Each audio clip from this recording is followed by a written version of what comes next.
Hey guys, welcome back. हमारे देश का आज तक का सबसे बड़ा आईपीओ अगले हफ्ते खुल रहा है। कंपनी का नाम है Hyundai मोटर्स। अब इसका जो इशू साइज है वो अराउंड 28,000 करोड़ का है।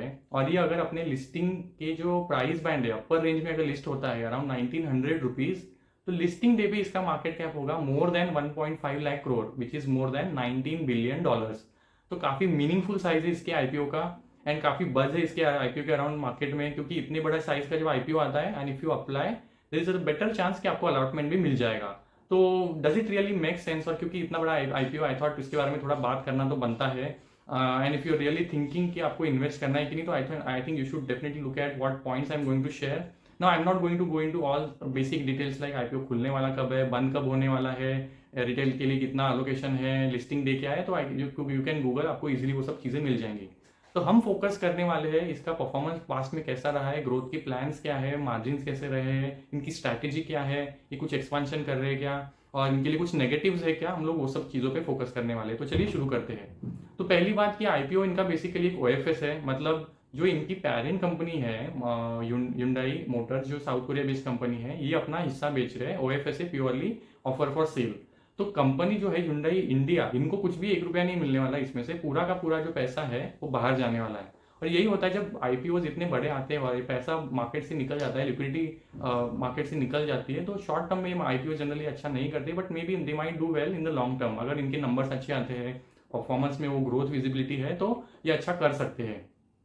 तो अब थोड़ा आगे बढ़ते हैं। अब आईपीओ कंपनी को तो पैसा मिल नहीं रहा है, वो तो क्लियर हो गया। अब इनके अगर हम थोड़ा फाइनेंशियल्स की बात करें, तो अगर इनका ट्रैक रिकॉर्ड देखें FY22 से FY24, तो इनके इस पीरियड के बीच में जो रेवेन्यू का कैगर था अराउंड 22% का था, एबिटा का जो कैगर था अराउंड 29% था, एंड पैट का कैगर था वो अराउंड आई थिंक 33% था। तो काफी हेल्दी सेट ऑफ नंबर्स इन्होंने अपनी हिस्ट्री में भी पोस्ट किया, और रिसेंट भी इनके जो 6 मंथ्स के नंबर है वो भी अच्छे हैं।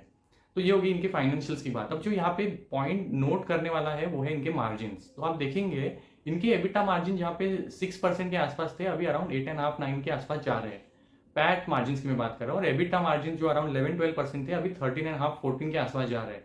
तो इनके एबिटा और पैट दोनों मार्जिन में सिक्वेंशियल एक इंप्रूवमेंट दिखा है। अब ये क्यों हुआ है? तो इन्होंने जो अपनी एंट्री लेवल की गाड़ियां थी, इफ यू रिमेंबर, इनका काफी पॉपुलर मॉडल था सेंट्रो, इनको इन्होंने डिसकंटिन्यू कर दिया। तो बेसिकली इनका एक्चुअली फोकस ही शिफ्ट हो गया है। इन्होंने जो अपनी एंट्री लेवल की गाड़ियां थी वहाँ वो बनाना बंद किया, एंट्री लेवल सेगमेंट से इन्होंने एग्जिट कर लिया और फोकस किया है थोड़ी सी मिड और हाई वाली सेगमेंट जो होती है प्रीमियम, वहाँ पे फोकस करना शुरू किया है। एसयूवीज बनाना शुरू किया है। एसयूवीज जो होती है इनके सेल में अराउंड 58 to 60% कॉन्ट्रीब्यूट करती है, और यही इनका फोकस सेगमेंट भी है। तो अब ये इनकी जो स्ट्रैटेजी चेंज हुई है, इसके पीछे का जो ये इन्होंने स्टेप लिया है, यही रीजन है कि इनके मार्जिन बढ़े, because they are high price जो सेगमेंट है इन्होंने एंट्री किया, ये हाई मार्जिन भी होते हैं, तो इनके एबिटा और पैट में ये इजीली रिफ्लेक्ट हो रहा है, you can see from the numbers. तो इसकी वजह से इनको थोड़ा हिट भी लेना पड़ा है। अब हुआ क्या है, इनका मार्केट शेयर जो था अराउंड 17.5 पे था FY2021 में, तो पिछले 3-4 सालों में इनका मार्केट शेयर कम हो गया है, क्योंकि इन्होंने एंट्री लेवल की गाड़ियां बनानी बंद कर दी है। तो इसका इम्पैक्ट हुआ इनके वॉल्यूम्स में, थोड़े जो एंट्री लेवल की गाड़ियां ज्यादा बिकती थी तो वॉल्यूम वहां पे कम हो गया है, तो मार्केट शेयर नीचे आ गया है। 14.5 का इनका करंट मार्केट शेयर है Hyundai इंडिया का। अब इनकी एक सिस्टर कंपनी है किया मोटर्स, वो भी same parent company, same parent है इनका। और ये जो किया है, जो आई थिंक 2-3 साल पहले आई है, इसका मार्केट शेयर जो तभी 3% था, अभी 6% हो गया है। तो इन दोनों का मिला के अराउंड 21-22% का जो Hyundai है उसका मार्केट शेयर है इंडिया में। तो एक बड़ा प्लेयर है। It is actually second largest OEM in India और थर्ड ग्लोबली ओईएम है Hyundai मोटर्स। तो काफी बड़े नाम है, एस्टेब्लिश प्लेयर है, रेप्यूटेड, और काफी अच्छा ब्रांड है। तो ये इनकी होगी बेसिक डिटेल्स। अब थोड़ा आगे बढ़ते हैं। आईपीओ लाने की इनको जरूरत तो ऐसा कुछ खास था नहीं, मतलब इनको ना उस कैपेसिटी एक्सपेंशन करने के लिए या फिर कुछ मैन्युफैक्चरिंग फैसिलिटी लगाने के लिए पैसा तो चाहिए नहीं, बिकॉज ये काफी अच्छा कैश फ्लो जनरेट करते हैं और इंटरनल अप्रूवल से ही अपने काम पूरा देख सकते हैं। इनका ट्रैक रिकॉर्ड अच्छा है, डिविडेंड भी देते हैं, तो चलो ये भी एक अच्छी बात है। अगर हम थोड़ा आगे बढ़े तो इन्होंने इनकी कैपेसिटी एक्सपेंशन के लिए प्लान किया है। तो इनके जो करंट फैसिलिटीज है, चेन्नई में इनके 2 प्लांट्स हैं जहां से ये अपनी पूरी जो पैसेंजर व्हीकल की पूरी रेंज है वहीं से बनाते हैं। अब इन्होंने रिसेंटली क्या किया है, GM मोटर जो अमेरिकन कंपनी है उसका तलेगांव में, महाराष्ट्र के पुणे के आसपास ये एरिया है, वहां पे फैसिलिटी एक्वायर की थी around December of last year 2023। अब इसको एक्वायर करने के बाद इसमें तो अभी थोड़ा डेवलपमेंट चल रहा है, इसको अभी रिफर्बिश कर रहे हैं, सेटअप कर रहे हैं प्लान को। तो यहाँ पे अराउंड 6,000 करोड़ का ये इन्वेस्टमेंट करके इसको रेडी करने वाले हैं, और ये FY26 में रेडी हो जाएगा। फेजेस में काम चल रहा है। नेक्स्ट ईयर थोड़ी सी कैपेसिटी ऑन बोर्ड हो जाएगी एंड देन 26 तक पूरी हो जाएगी। तो इनका जो एम है वो अराउंड 10 लाख गाड़ियां बनाने का है साल का। करंटली अराउंड 7.5 लाख गाड़ियां ये बनाते हैं, और ये कैपेसिटी जब ऑनबोर्ड हो जाएगी तो ये 10 लाख का टारगेट इजीली अचीव कर लेंगे। तो ग्रोथ के लिए विजिबिलिटी आती है because of this. Supply side पे तो एटलीस्ट ये लोग अपनी कैपेसिटी जो बढ़ा रहे हैं, यहाँ से इनको वो डिमांड को ये केटर कर सकते हैं। अब जो दूसरी वजह इनको ये करने की और जो वजह पड़ी थी वो ये थी कि इनकी कैपेसिटी यूटिलाइजेशन नंबर्स। तो अगर ये आप ट्रेंड देखेंगे तो इनकी कैपेसिटी यूटिलाइजेशन नंबर जो अराउंड 70-75 पे चलते थे 3 साल पहले, वो 80s 90s एंड अभी 95-100 के आसपास चल रहे हैं। तो इनकी कैपेसिटी यूटिलाइजेशन बढ़ी है, दैट हैज ऑल्सो डिमांड है कि आपको नई फैसिलिटी लगानी चाहिए। तो obviously that step is in real in good step and अच्छी डायरेक्शन में उन्होंने लिया है। तो ये फैसिलिटी जब आएगी तो कैपेसिटी बढ़ जाएगी एंड देन डी बॉटलनेकिंग हो जाएगा। अब ये जो नई फैसिलिटी बना रहे हैं तो साथ में ये लोग क्या कर रहे हैं, अब जो इनका पूरा ईवी वाला सेगमेंट है ये वहाँ पे काफ़ी पीछे है। मतलब पूरा जो इंडिया का ईवी सेगमेंट है वो उसमें ईवी का अभी भी जो परसेंटेज है वो काफ़ी कम है। अराउंड 3% इंडिया का जो पूरा मार्केट है that is EV. Majorly we are still into ICE and then CNG I think 15% पे है, एंड ईवी स्टिल ओनली बैटरी जो इलेक्ट्रिक व्हीकल्स होते हैं अराउंड 3-3% में है। तो एज सच मतलब देखा जाए तो this companies are still evolving. अभी मतलब चालू ही हुआ है इनका business in EV segment. But then कुछ जो कंपनीज है like Tata motors, they have acquired large share, around 71% 70% के आसपास मार्केट शेयर टाटा ने ऑलरेडी एक्वायर किया है। देन एमजी है। तो इस सेगमेंट में ईवी में जो Hyundai का प्रेजेंस है वो अराउंड 1-2% है। तो they are quite behind. But then इनका ये स्ट्रैटेजिक जो स्टांस है कि ईवी की तरफ फोकस करना धीरे धीरे शिफ्ट हो रहा है। तो ये क्या कर रहे हैं, जो अपनी चेन्नई वाली प्लांट्स है वहाँ पे धीरे धीरे कैपेसिटी बिल्ड कर रहे हैं फॉर मैन्युफैक्चरिंग ईवीज। तो इन्होंने अपनी एक कंपनी है वो उसके साथ मिलकर किया के लिए और अपने खुद के ब्रांड्स के अंदर ईवीज बनाने के लिए काम चालू किया है। एक्साइड के साथ इन्होंने पार्टनरशिप बनाया है टू सेटअप ईवी इकोसिस्टम। तो बैटरी पैक को असेंबली करने वाले हैं ये, एंड देन चेन्नई वाले प्लांट से ईवीज को मैन्युफैक्चर करेंगे। अब इनकी जो ईवी का पाइपलाइन है वो ऐसा है कि अराउंड 2025 में नेक्स्ट ईयर Q2 Q3 के आसपास इनका क्रेटा का ईवी मॉडल आने वाला है। That will be there first EV. Then जो इनका 3-4 मॉडल्स अगले आने वाले हैं अराउंड 2030 तक। तो यहाँ से इनको फिर ईवी में धीरे धीरे अपना ग्रिप मिलेगा। But then they are still I mean in terms of models a bit behind, but then the market is still evolving. अभी तक ईवी ने इतना कैचअप किया नहीं बिकॉज जो इंफ्रास्ट्रक्चर ईवी के लिए लगता है वो भी अभी तक इतना डेवलप हुआ नहीं है।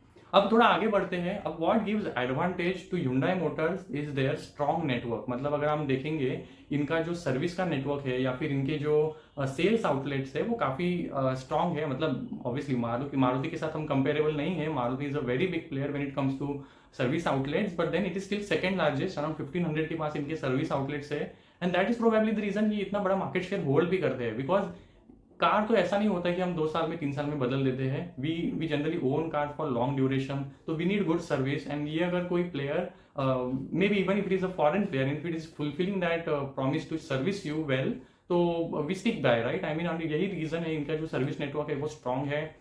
तो ऑब्वियसली इसका इनको बेनिफिट मिलता है, and probably that's why they are holding that market share as well.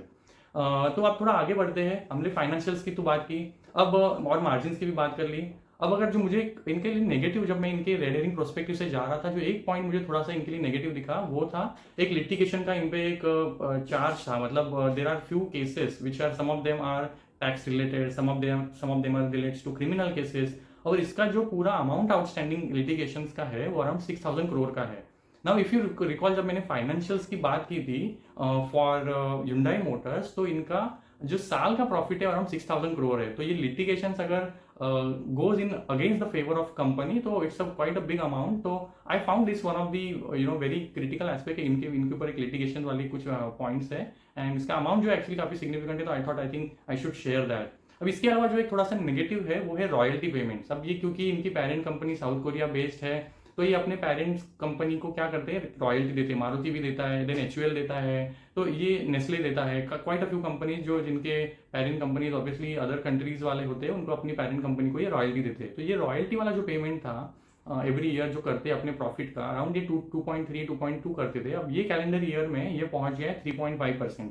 अब इससे होता क्या है, when you give out that money out of your profit pool to parent company, आपके लिए जो ग्रोथ कैपिटल बचता है वो थोड़ा कम हो जाता है, राइट। मतलब जब जितना रॉयल्टी बढ़ेगा that money is going to go out. So ये थोड़ा सा एक नेगेटिव है। बट देन जब मैनेजमेंट से पूछा गया कि now is it going to further increase, तो इन्होंने बोला कि we don't see increasing further from here.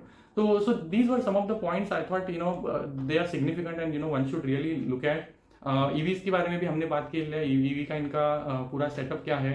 तो now now you know bit more about this IPO. I mean to take a conscious call if you really want to invest. Financials इनके अच्छे हैं, track record अच्छा है, stable growth company है, और valuation wise थोड़ा सा अगर देखिए पीयर टू पीयर कंपेयर करके, तो मार्केट कैप वाइज अभी थोड़ा ये छोटा प्लेयर होगा। टाटा मोटर्स हो गया, महिंद्रा हो गया, मारुति हो गया, they are all big. Relatively इनके valuations are almost in line with Maruti, and Mahindra के कंपेरिजन में तो थोड़ा लोअर साइड पे भी है। इनके नंबर्स और इनकी जो एबिटा और प्रॉफिट मार्जिन्स की ट्रेजेक्टरी है वो ठीक ठाक है, तो दैट गिव्स अस एश्योरेंस की ये आगे चल के भी इसी रेंज में भी रहेंगी, तो दे आर नॉट बैड। तो 26 का अगर इनका पी है जो पोस्ट आईपीओ होगा, तो it's not that expensive as I feel. और क्योंकि यू नो अपनी कैपेसिटीज को बढ़ा रहे हैं, एक्सपांशन कर रहे हैं, तो ऑब्वियसली बात है अगर ये अपने टारगेट को अचीव करते हैं, जो इन्होंने 10 मिलियन व्हीकल सेल करने का बाय FY25 रखा है, I mean the next calendar year 25, तो if they are able to achieve that, तो इनके नंबर्स में ग्रोथ आएगी। एंड इनका फोकस तो ऑब्वियसली प्राइजी और प्रीमियम सेगमेंट में थोड़ा ज़्यादा है, जहाँ पे प्राइस पॉइंट थोड़े हायर रहते हैं, तो सेल्स रियलाइजेशन भी अच्छे होंगे। तो वील हैव टू सी कि ये उन टर्म्स में परफॉर्म कर पाते कि नहीं। But then overall I thought, you know, when compare to peers इनके नंबर्स स्टेबल है, and it's obviously not avoid at as I would say, but then you can take a call based on these the points that I shared। litigations वाला अगर एक factor छोड़ दे, तो I think I didn't find anything materially negative for the company। so I think हम यहीं पे रखते हैं। अगर आपको कुछ क्वेरीज रहेगा तो do let me know, I'll try to answer those in the upcoming video। Thanks।